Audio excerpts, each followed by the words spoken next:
Today on the podcast, I'm excited to have Jerrod from Georgia joining us. Jerrod, it's good to see you again. Good to see you too, Deborah. And I say again because I have seen your face on some of our singles seminars this past year. Yes, ma'am. A couple of them. Yeah, Yeah. so it's good to see a familiar face. So tell me, Jerrod, what is it that you have on your mind that you want to talk to me about? I wanted to know, how do you know that you're fully over a divorce or separation? Um, I guess, when the thoughts come of your old relationship, does that mean you're not over it? When you hear that the other person is in a relationship and it bothers you, does that mean you're not over it? Um, or is it because that I'm still single that I'm not over it and that they're in a relationship? And so yeah, that's basically navigating those feelings, comparing to healing. And Yeah, should I be still feeling those things if I'm healed? right. What is healing supposed to feel like Yes. when you have let go of a relationship? Well, first and foremost, let me ask you this. Do you feel that you have done everything in your power and the relationship is over? Oh, yes, I have. It's been a couple years now with no contact. Um, and of course, like you said, I've done all I can do. And in the past, yeah, I've done all I can do, and God miraculously brought us back together. And during that time frame, I didn't learn a lot. And during this time, I can say I have learned.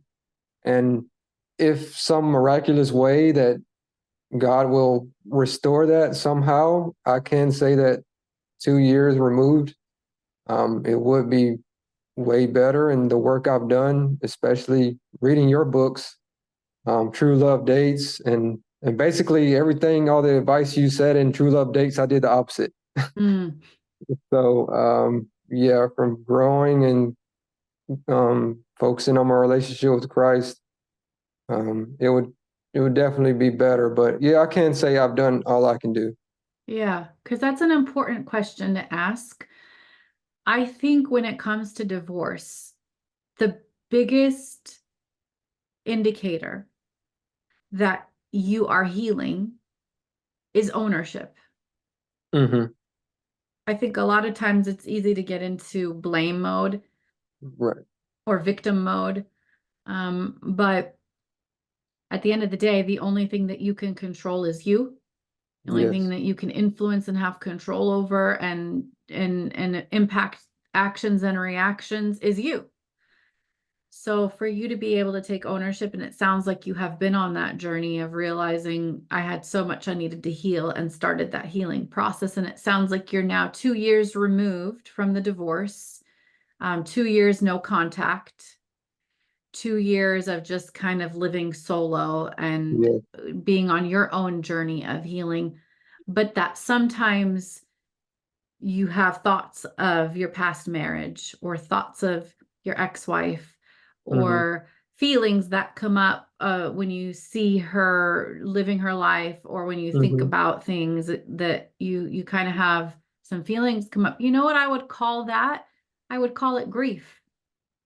Mm. Yeah. And Right. I think grief comes in waves, like we say in counseling. Grief comes in waves. Hmm. And the further you get from a situation, the less intense and frequent the waves will be. Yes. But that doesn't mean the waves will ever fully disappear. You're right. Because in an ideal world, as children of God, we know that in an ideal world, God's heart is for a husband and wife to reflect his love Hmm. until they reach eternity. Yes.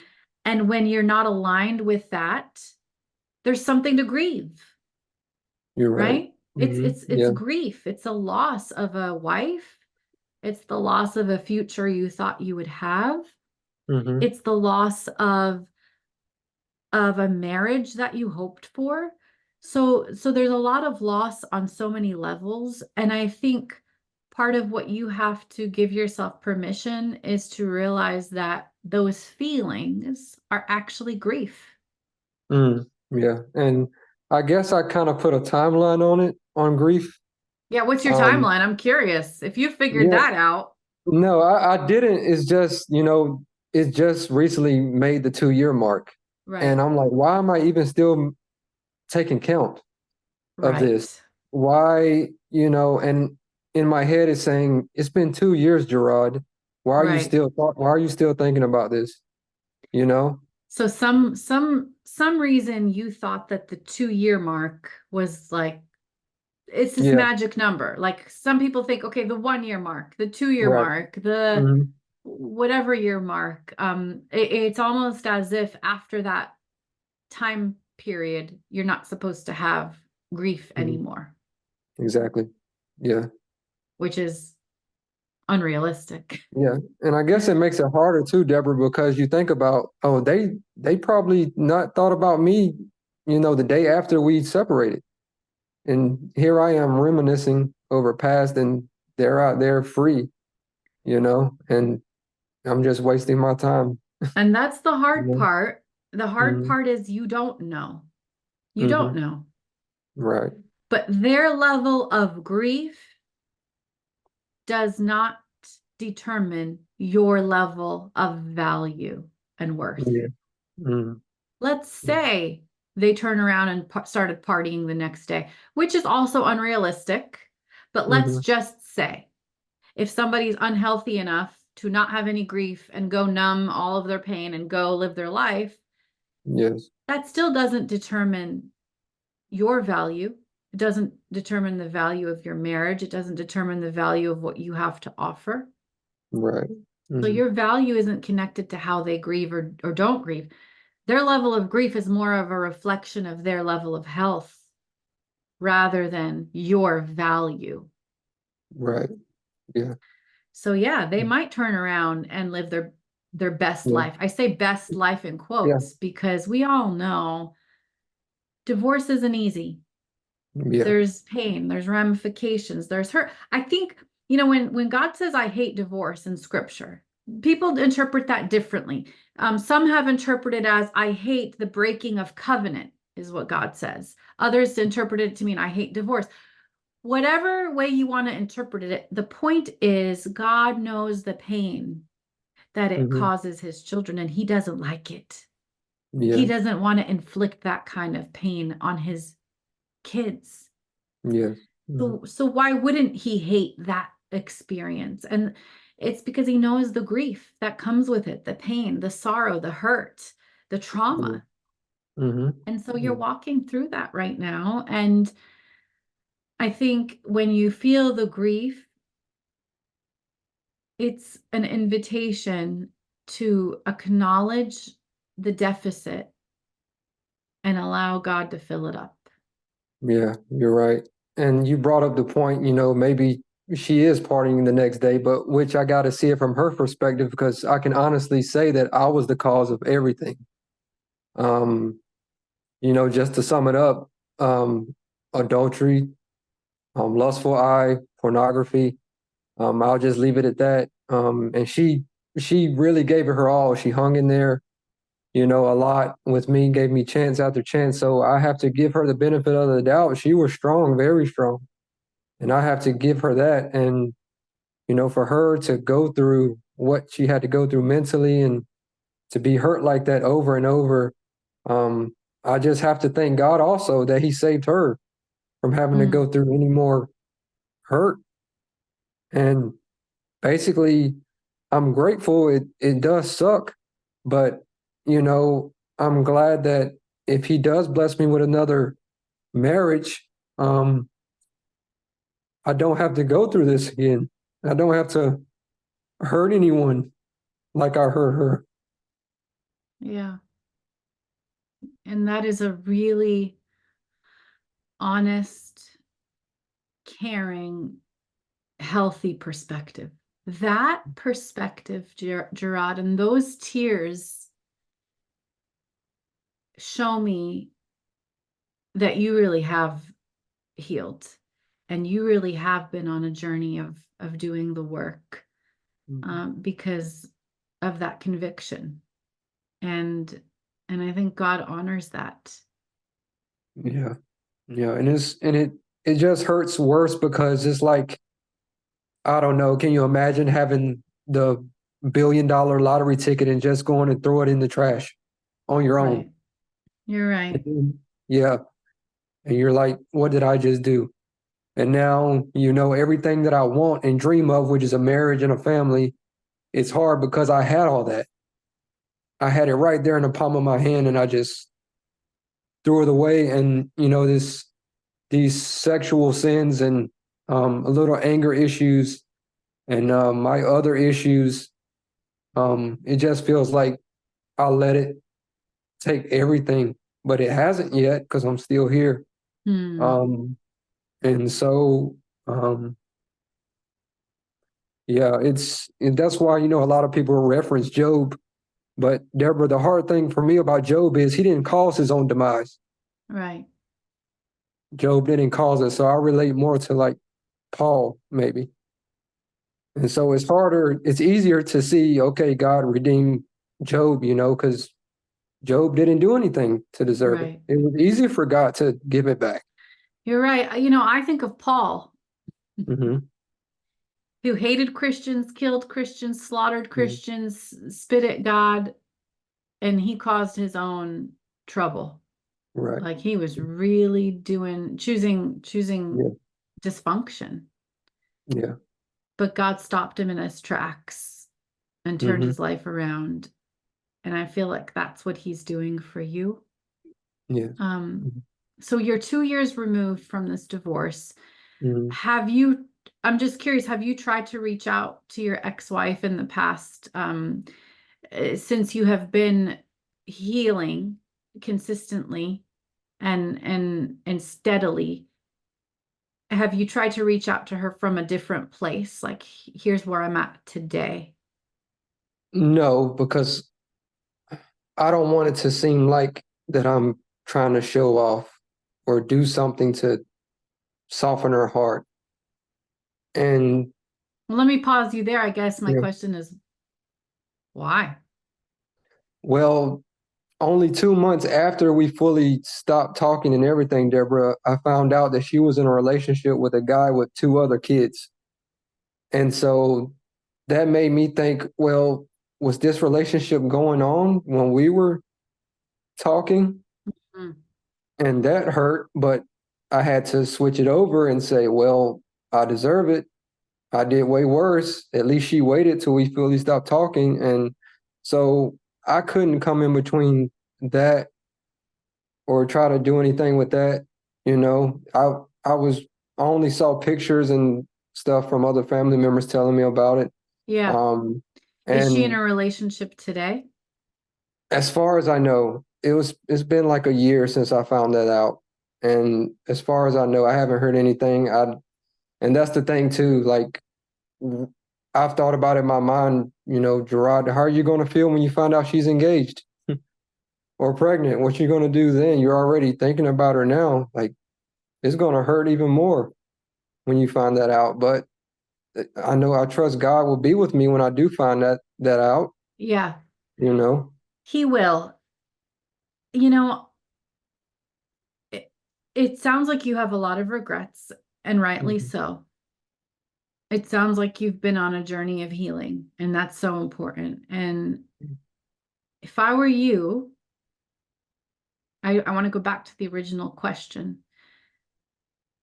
When you do find out, the day that you do find out, I want you to kind of put yourself in that equation of the day that you find out that she's engaged, she's married, she's pregnant. Mhm.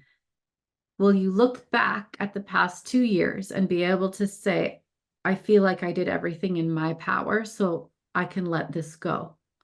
Or will you feel like, I wish I would have done this, said this, communicated this clearly? And so that's something you need to really think and pray about, Mhm. especially from a point of healing. Like you're Yeah. 2 years removed, you're 2 years into the journey of healing. Yeah. From this level of the mountain, that you're on right now, if you could fast forward and hear, okay, here's what's going on. She's getting married. Will you look back and say, I wish I would have said this or done this? Because if the answer is yes, then it's time to really think and pray about what healthy, clear communication looks like in this season of your life while you have a chance for it. Mm-hmm. If the thought of reconciliation is still in your heart, this is the season to think about it. Yeah. Yeah. And in my opinion, when you've proactively harmed a marriage, you should proactively try to heal it to the best of your ability. And so that is why I say the important question of, do you feel like you've done everything that was in your power? And that's something to think and pray about from this season of health.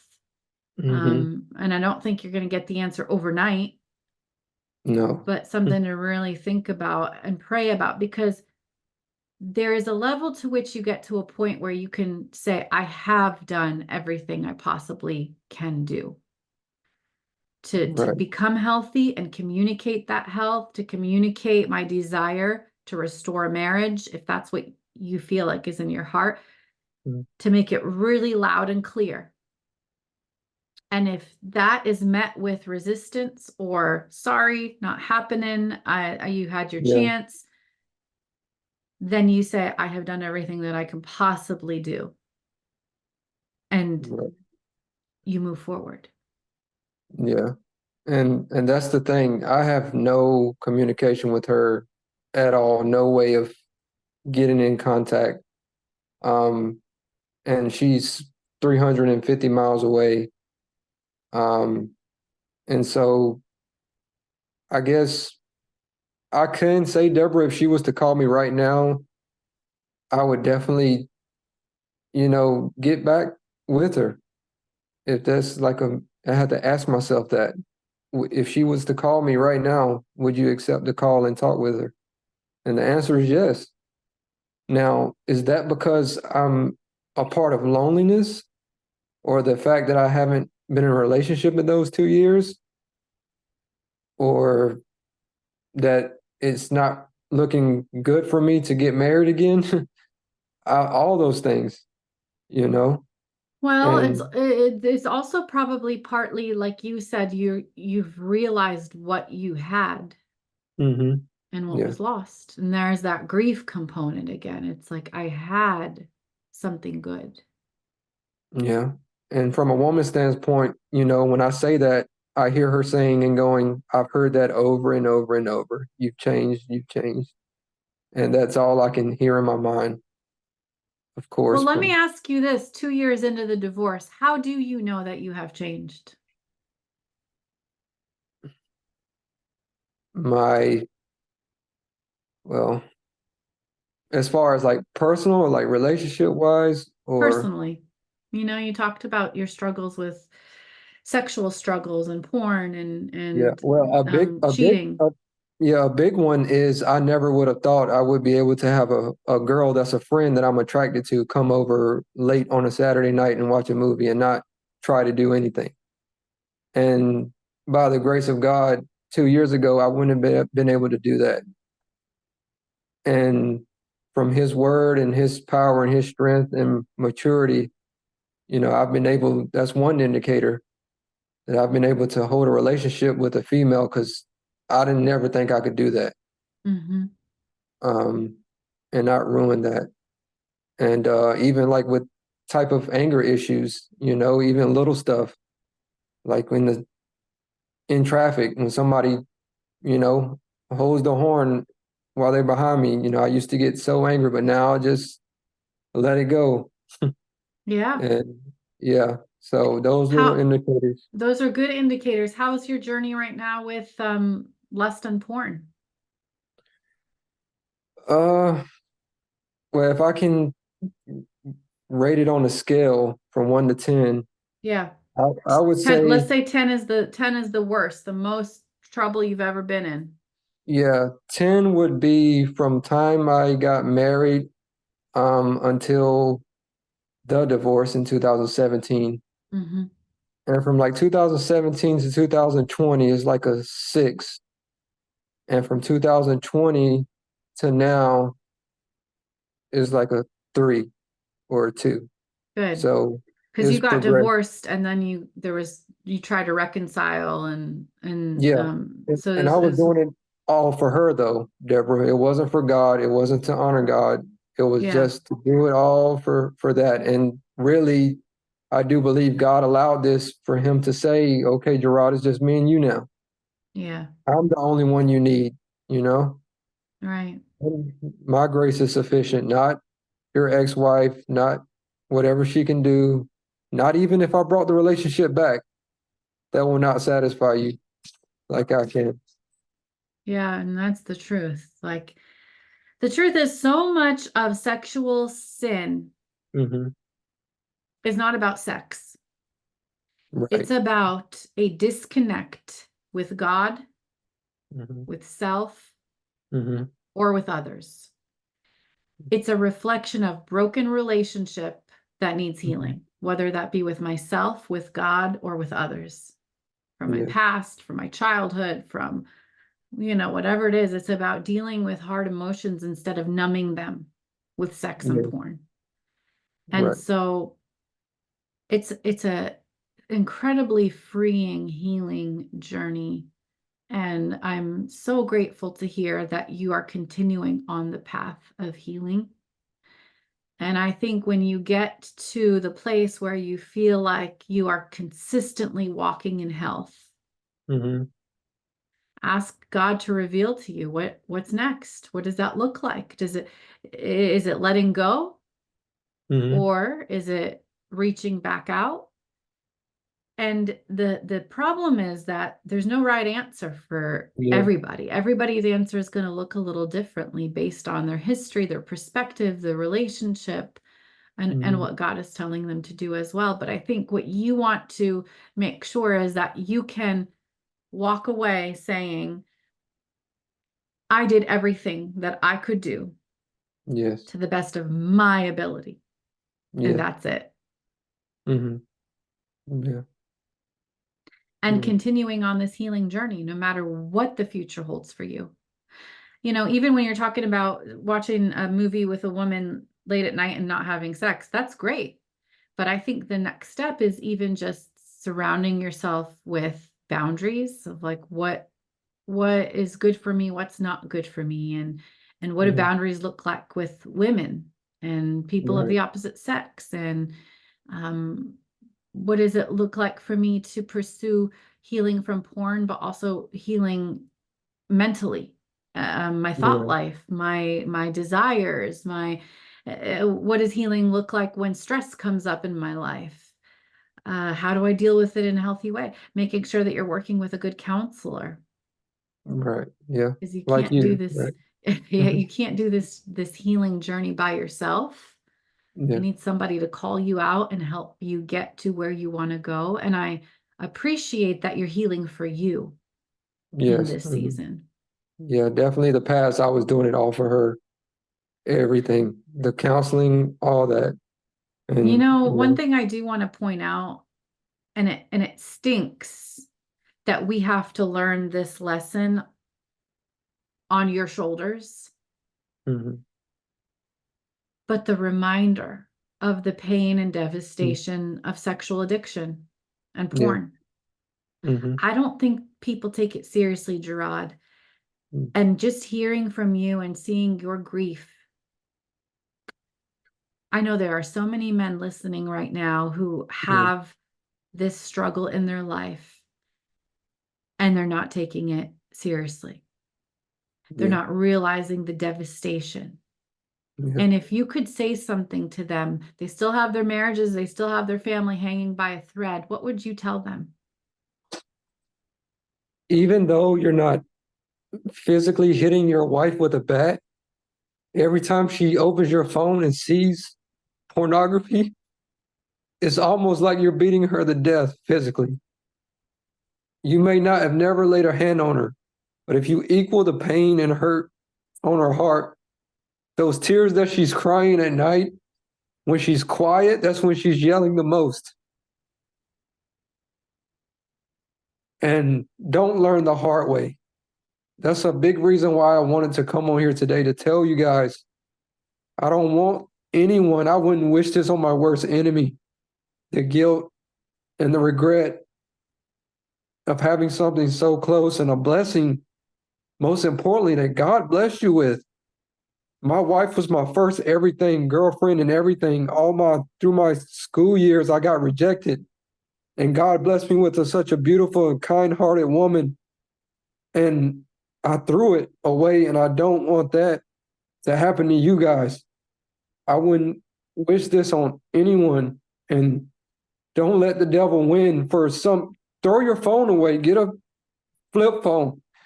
That flip phone that smartphone is not going to love you and give you what that woman can.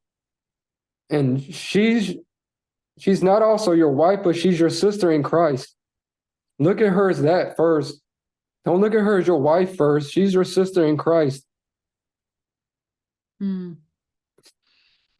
I feel your pain. I see it all over you. And I also believe that when we have wells of deep pain, it's also an invitation for deep healing. And that's what I'm seeing in you, Jerrod. And hey, listen, I want to invite you to keep meeting with me for one-on-one sessions. We'll talk about after we get off the call of what that could look like. But I want to help you on this journey of healing. I want to help you as you navigate what God is speaking to you, making sure you're living with no regrets, being in tune to the Holy Spirit of what do we do here? Do we close this door? Do we try to reach out? I want to get some more details and data on exactly where you are on your journey of healing and what you need to work on to get to a better place. Yeah. And just kind of help you take next steps. Are you willing to do that? Yes, ma'am. Definitely. Sounds great. Yeah. So let's talk about what that could look like. And I thank you for sharing your heart and your story. And I pray that God uses your words to challenge and motivate others who might be struggling right now to realize healing is worth it. Choosing your marriage is worth it. Dealing with the pain of the past is worth it. Getting to the root of your sexual addiction is worth it. And I'm praying healing for you, Jerrod, as God leads you into this next phase of life, no matter what's in store. Thank you. Yeah, thank you so much for coming on here. Appreciate it. Take care. You too.